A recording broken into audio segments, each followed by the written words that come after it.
Mike's Daily Podcast. Episode 1341, 1341. I am Mike Matthews, broadcasting from Café Anyway, located somewhere in Podcastro Valley, Mont.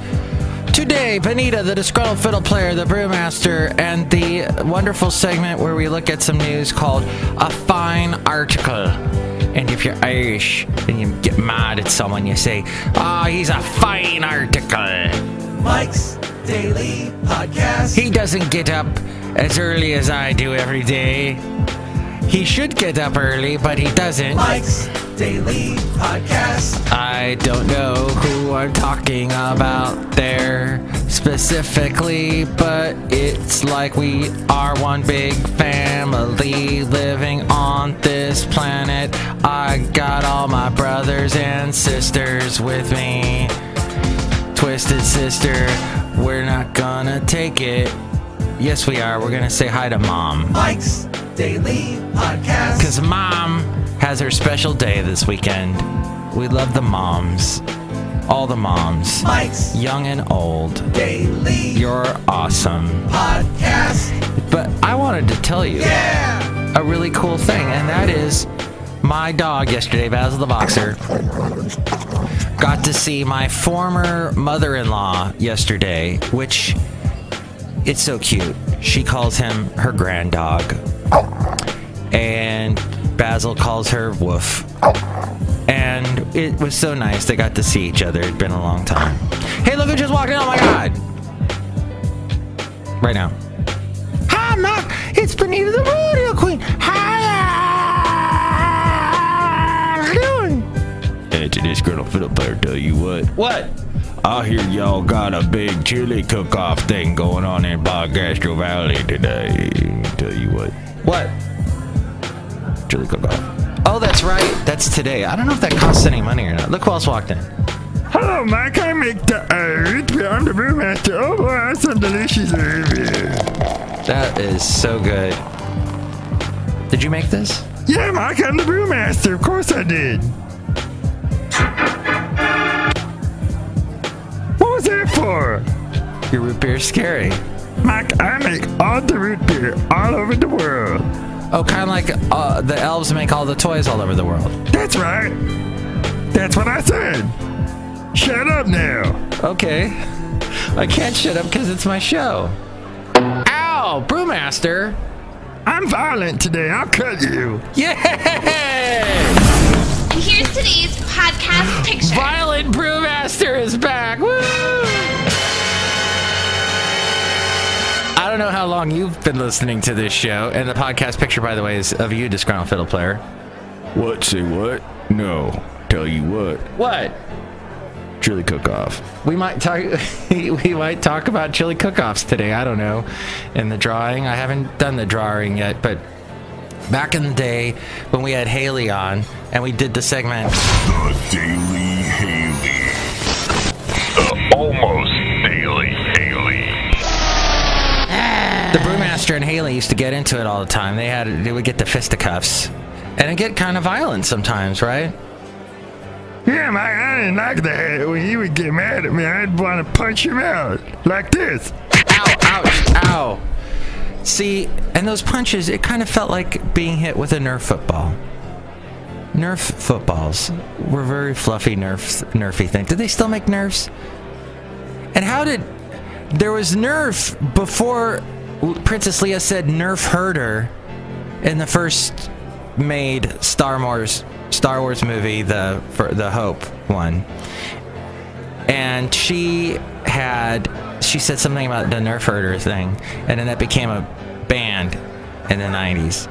Hey, I don't care anymore. What I'm saying is some people are supposed to get up as early as I do, and then they don't, and then I have to cover their butt. That's all I'm saying. Hey, is it time for me to go to a rally and start shouting, "Lock him up! Lock him up!"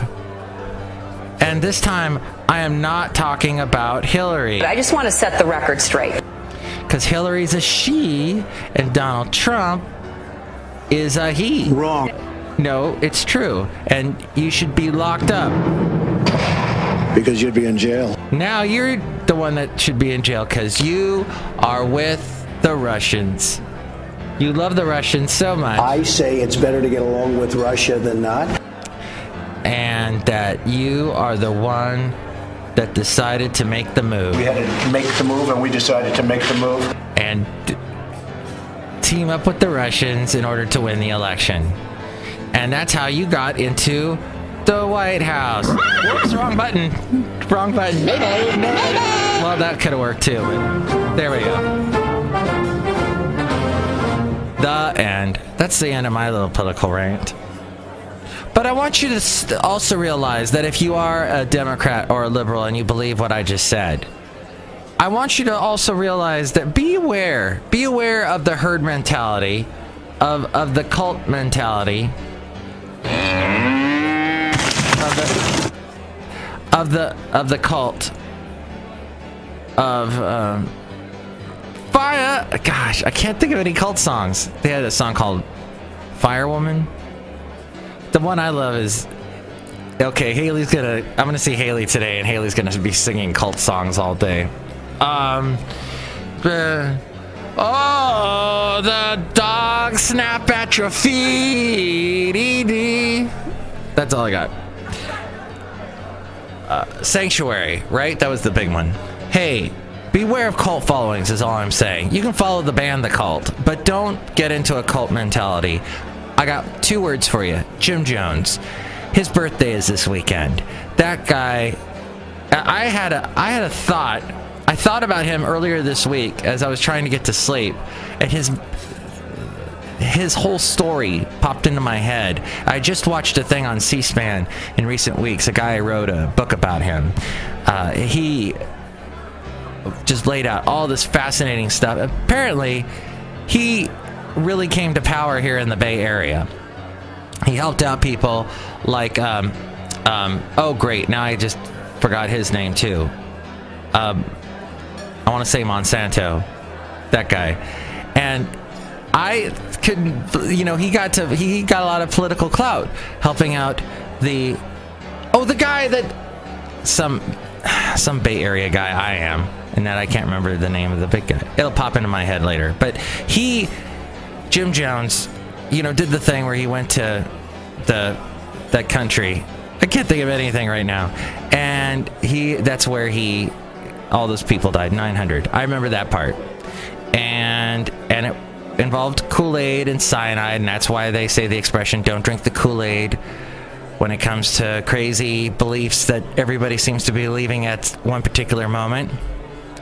And then he was the one that also, he started out, he was a preacher is what he was, and he was all over the country at times and helped out a lot of civil rights stuff. He worked out, and he became kind of a hero in the civil rights movement. And this lecturer said, had the story ended where in his younger days, where he was a preacher and a champion for civil rights, he would have gone down as a hero. But because he ended up making 900 people commit suicide in the country, I want to say Guam. No, it was darn it. Anyway, fill in the facts later. He was this horrible, crazy man that caused all these people to commit suicide. So cults, that's one of the cults that ended badly. The Dave Koresh one ended badly. A lot of them end badly. So just remember that, the whole thing. Okay. And it just, thinking about that, just, I'm sort of in the area where it all came to prominence. Really kind of freaked me out for a second there. But so that's the psychology of people we want to follow. We have to be aware and pull ourselves out of that and march to our own drum. Hey, check out the website, mikesdailypodcast.com, and see all the past podcast pictures. And if you're going to buy anything on Amazon and you want to help out the show, you want to do that, well, click on that Amazon link and buy whatever it is you're going to buy, and that helps us out. There's also the past podcast pictures, and there's you can listen to past interviews that I did. and all that stuff. Oh, that movie Jonestown that they made. Who was in that movie? Was that wasn't Peter Fonda, was it? Jonestown.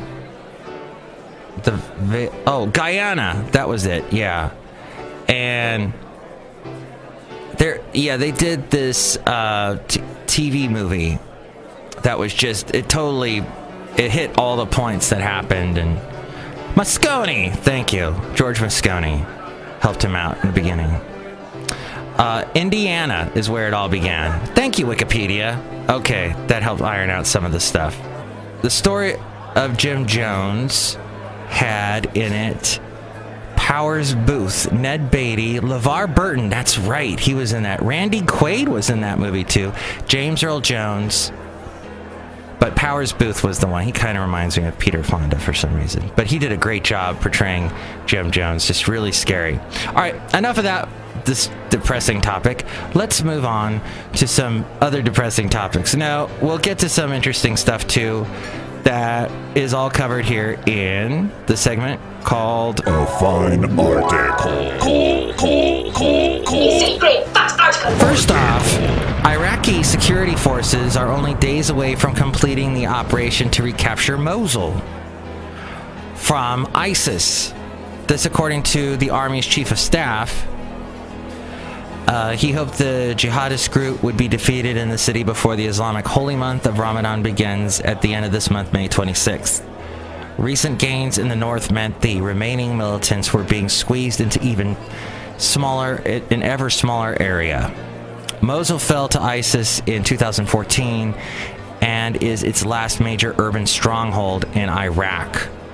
Pro-government forces launched a major offensive to retake the city in October with the support of U.S.-led coalition airstrikes. They managed to take full control of the eastern half of Mosul in January and started an assault on the west the following month. This according to the BBC News. Donald Trump is saying his busy schedule makes it not possible for his staff to speak at the podium with perfect accuracy. On Friday, he defended the struggle by his administration to come up with a consistent timeline and rationale for the abrupt firing of James Comey. He tweeted, "As a very active president with lots of things happening, it's not possible for my surrogates to stand at podium with perfect accuracy. Maybe the best things to do would be to cancel all future press briefings and hand out written responses for the sake of accuracy, ? The president's advisors said Trump fired Comey in response to a recommendation by Deputy Attorney General Rod Rosenstein. Then said Trump had planned to fire Comey regardless, according to the Associated Press. Meanwhile, Attorney General Jeff Sessions, the guy from Alabama, overturned the sweeping criminal charging policy of former Attorney General Eric Holder and directed his federal prosecutors yesterday to charge defendants with the most serious, provable crimes carrying the most severe penalties. On drug charges, the Holder memo, issued August of 2013, instructed his prosecutors to avoid charging certain defendants with drug offenses that would trigger long mandatory minimum sentences.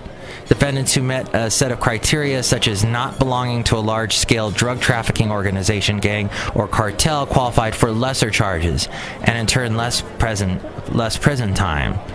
But Sessions' new charging policy, outlined in a 2-page memo and sent to more than 5,000 assistant U.S. attorneys across the country and all assistant attorneys general in Washington, orders prosecutors to charge and purse the most serious, readily provable offense.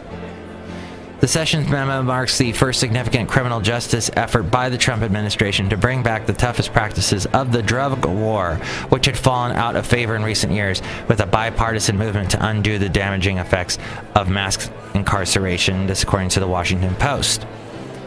Be interesting to see if that story picks up any interestingly, this weekend on the political talk shows.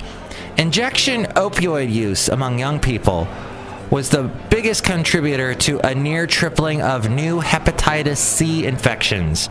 This from 2010 to 2015. Federal data came out yesterday.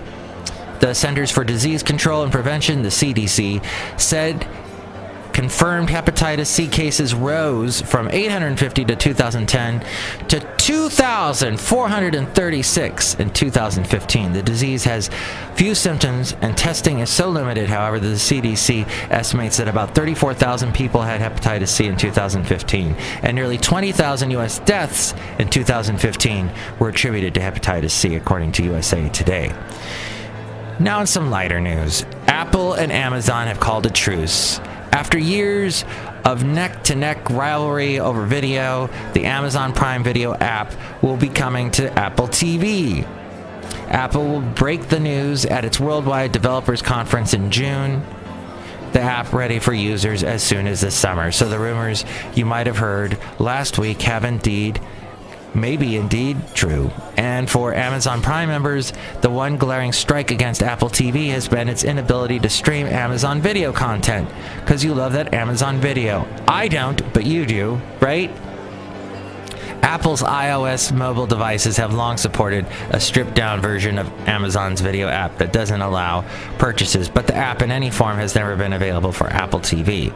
Meanwhile, over at Verizon, they have outbid AT&T to buy Spectrum holding company Straight Path Communications for $3.1 billion after an unusually intense bidding war between the top two wireless carriers in the U.S.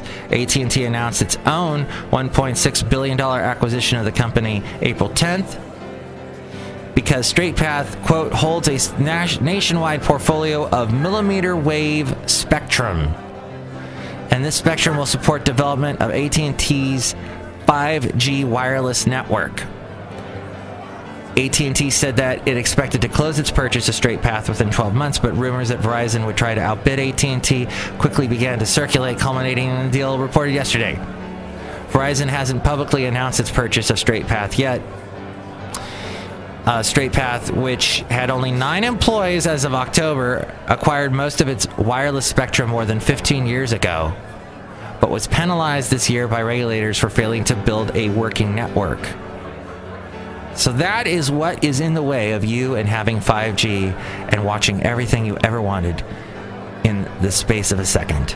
You know, I was trying to show my dog's grandmother yesterday, my former mother-in-law, the video of Basil running out at Fairmont Ridge. And I was trying to get it through my phone and on Google's Photo, which I love Google's Photo oh so much. But when you don't have a good internet connection, it's crap. And I was trying, and the pictures weren't loading, and it was driving me nuts. But she was very patient, thank you. Yeah, so that is going to cut all that out when you get the 5G. In the moment Stephen Colbert has been waiting for, here it came, President Trump said about Stephen Colbert to Time Magazine the following. You see a no-talent guy like Colbert, there's nothing funny about what he says, and what he says is filthy, and you have kids watching, and it only builds up my base. It only helps me, people like him. He also took credit for Colbert's newly improved ratings. This guy was dying by the way they were going to take him off television. Then he started attacking me and he started doing better. But his show was dying. I've done this show. But when I did his show, which by the way was very highly rated, it was highest rating. The highest rating he ever had. Colbert addressed the quote in his Thursday night monologue saying the President of the United States has personally come after me and my show, and there's only one thing to say. And then he broke into a gleeful, maniacal cackle. Yay! Rubbing his hands together, looking genuinely grateful at his audience chanting. His audience is chanting, Stephen, Stephen. Mr. Trump, he said, composing himself as the crowd noise died down. There's a lot you don't understand. But I never thought one of those things would be show business. Don't you know I've been trying for a year to get you to say my name, and you were very restrained. Admirably restrained, but now you did it.